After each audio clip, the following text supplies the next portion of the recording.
बिहार की 40 सीट में से सिर्फ एक सीट वाल्मीकि नगर है, जहां आदिवासी समुदाय के लोग गेम चेंजर की भूमिका में रहते हैं। यहां की थारू जनजाति के वोटर 1,05,000 है, जिसका झुकाव कांग्रेस की ओर था। इससे आजादी के बाद से लगातार कांग्रेस यहां से जीत दर्ज करती रही है। हालांकि पिछले 35 सालों से कांग्रेस का दबदबा खत्म होता गया है।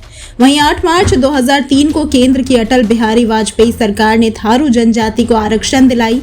इसके बाद इस समाज का झुकाव भाजपा की ओर ज्यादा दिखने लगा। 1989 में हुए लोकसभा चुनाव में कांग्रेस की हार हुई, जिसके बाद से कांग्रेस लगातार हार रही है। लोकसभा में वाल्मीकि नगर लोकसभा सीट पर एनडीए से ही 3 दावेदार हो गए हैं। भाजपा और जदयू के साथ अब लोजपा ने भी अपनी दावेदारी पेश की है। हर दल का तर्क उसके लिए आसान जीत का है। सीट शेयरिंग का पेच भी इस सीट पर फंसा हुआ है। इस लोकसभा क्षेत्र में 6 विधानसभा सीट है, जिसमें 4 पर भाजपा का कब्जा है, इसलिए भाजपा की दावेदारी मजबूत है। हालांकि सीटिंग सांसद जेडीयू से है, इसलिए जेडीयू भी दावा कर रही है। इधर लोजपा ब्राह्मण कार्ड खेलकर राजू तिवारी को सांसद बनाना चाहती है। पॉलिटिकल एक्सपर्ट मानते हैं कि वाल्मीकि नगर लोकसभा सीट पर ब्राह्मण और थारू ही जीत हार तय करते हैं। दलित और मुस्लिम वोटर्स भी अधिक हैं। इसके बाद भी निर्णायक की भूमिका ब्राह्मण, थारू और दलित की होती है। ऐसे में एनडीए के तीनों घटक अपनी अपनी दावेदारी कर रहे हैं। तीनों के पास वाजिब आधार भी है। इस वजह से शेयरिंग में बाधा आ रही है। 2008 में परिसीमन के बाद वाल्मीकि नगर सीट अस्तित्व में आई थी। इससे पहले ये सीट बगहा के नाम से जानी जाती थी। इमरजेंसी से पहले 1952 से लेकर 1971 तक 5 बार भोला रावत लगातार चुनाव जीतते रहे हैं।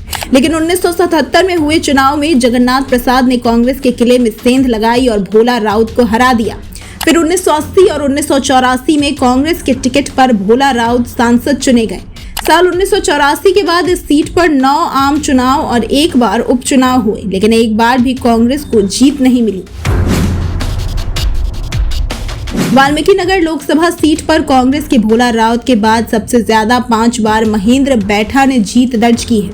महेंद्र बैठा 2 बार जनता दल, 2 बार समता पार्टी और 1 बार जदयू से चुनाव जीत चुके हैं। वो साल 1989 से लेकर 1999 तक 5 बार सांसद रहे हैं। जदयू से सांसद रहे बैजनाथ प्रसाद महतो को मोदी लहर में इस सीट पर करारी हार मिली थी। मोदी लहर में बैजनाथ प्रसाद महतो तीसरे नंबर पर चले गए थे और उन्हें मात्र 81,000 वोट मिला था। वर्ष 2014 में सतीश चंद्र दुबे को 3,64,013 वोट मिले थे। वहीं कांग्रेस के प्रत्याशी पूरनमासी राम को 2,46,218 वोट मिले थे।